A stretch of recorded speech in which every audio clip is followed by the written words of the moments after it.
Hi, this is Patty from Homemakers Daily. It's been a while since I have made a video. The reason is because I've been trying to make some decisions about my planner. I have decided to go back to my Franklin Covey Compact. I've used this for a very, very long time and found that I missed it. I also needed the bigger rings. This is a Her Point of View binder that I've had for at least 5 or 6 years.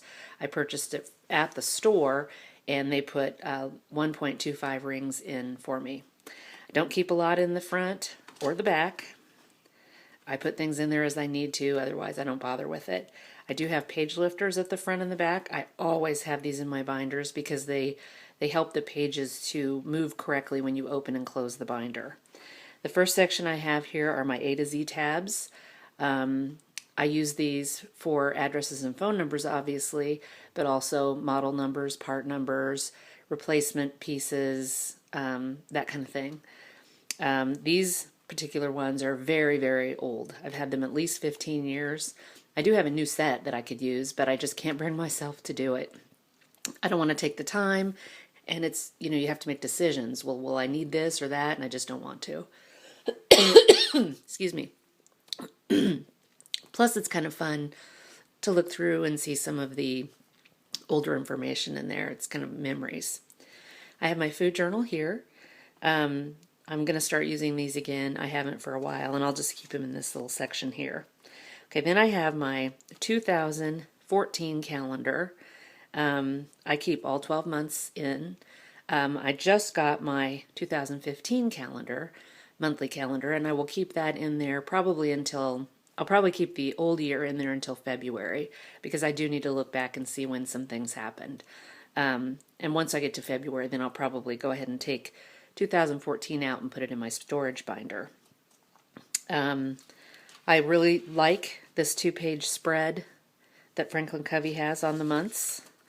I use the front of the spread for my index, my monthly index, and you can see I had started doing the November. Sometimes I do it as I go through the month, sometimes I do it at the beginning of the new month, it just depends. And then I have my month.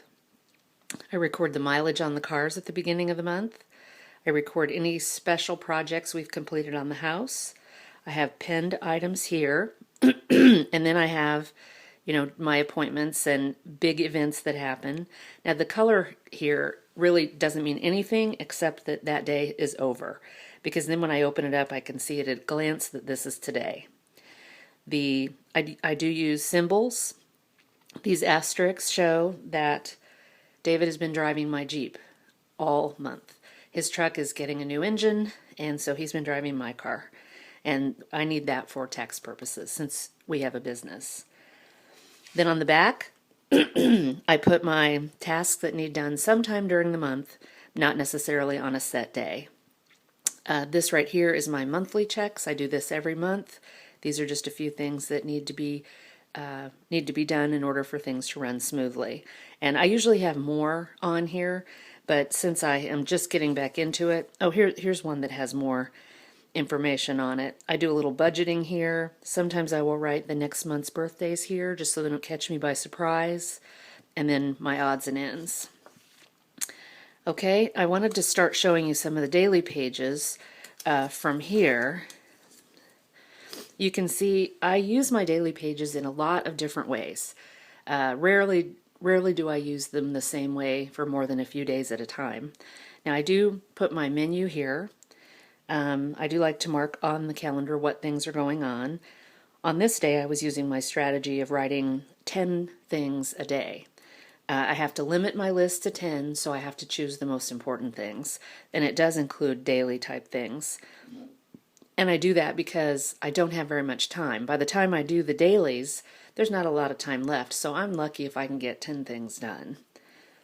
And then I write notes about the day over here, something funny about my grandkid, the other grandkid, just some odds and ends.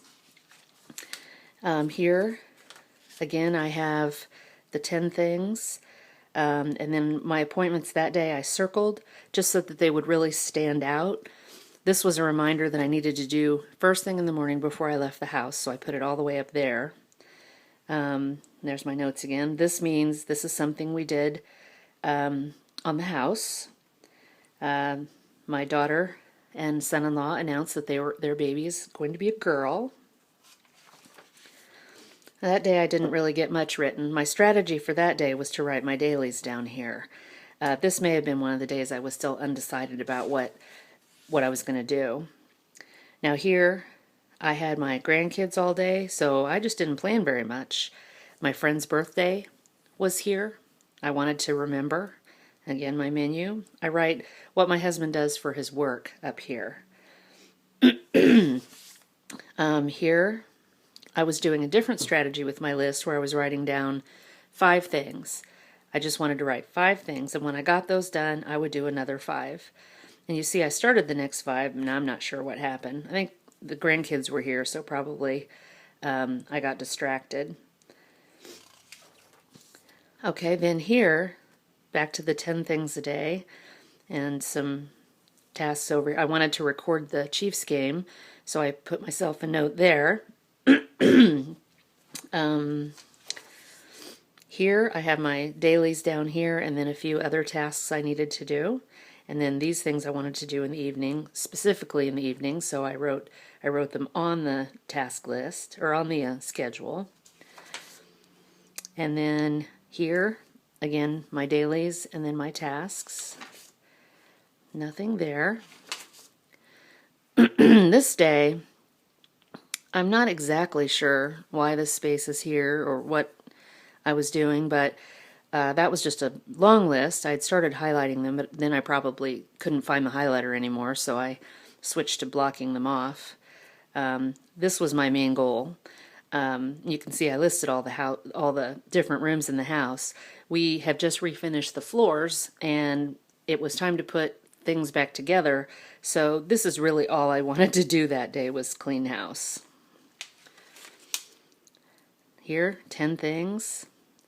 I was writing over here on my daily page what I was going to try to do during this time frame. Not much different here. Here I just made a random list, no numbers or anything. Today I made this big list of things I needed to do. And then I tend to use the weekly compass. I don't use it the way it's intended, of course. I like to use these boxes for big things I need to get done this week, or really important things, and then everything else goes on the back. But here's the thing. As much as I do love these pages, I still find myself rewriting information a lot. So I am toying with a custom page that will look something like this. It has my blog responsibilities here, my schedule, and then this is my routines. Here's dinner, some extra things I need to do, and then a project. Today I need to work on the office closet. We just painted the closet, refinished the floor, and I need to put that back together, and then write my notes over here. I don't know if this will work. I usually use custom pages a little while, and then I go back to the pre-printed pages. But I do get really tired of rewriting my tasks, so I may give this a try. In the meantime, okay, back here I have some notes for the blog, ideas, and then I have, in this section, I have my bills that I need to pay. In this section, I have my LLC accounting, our business. David is a home remodeler. And in this section, I have my personal account. And in this section, I have my savings accounts. And then I have some odds and ends in this last tab, odds and ends as far as finances. I have a couple of other things that I keep track of. And then I have an official blog tab. And then the rest of these are blank. I think one of them has some blank paper, but they're blank. I keep them that way because I might need them for a temporary project, and in that case I will go ahead and use it for that project and then take it out, and then it's empty again. I try to keep my planner cleaned out, and I try to only have in here what I actually need. So Anyway, that is that. Back in my Franklin Covey, and I will be doing some more videos in the future about some of the different things that I do. And thank you for watching. If you would like to read posts about planners and time management, please go to the blog, homemakersdaily.com, and thank you for watching.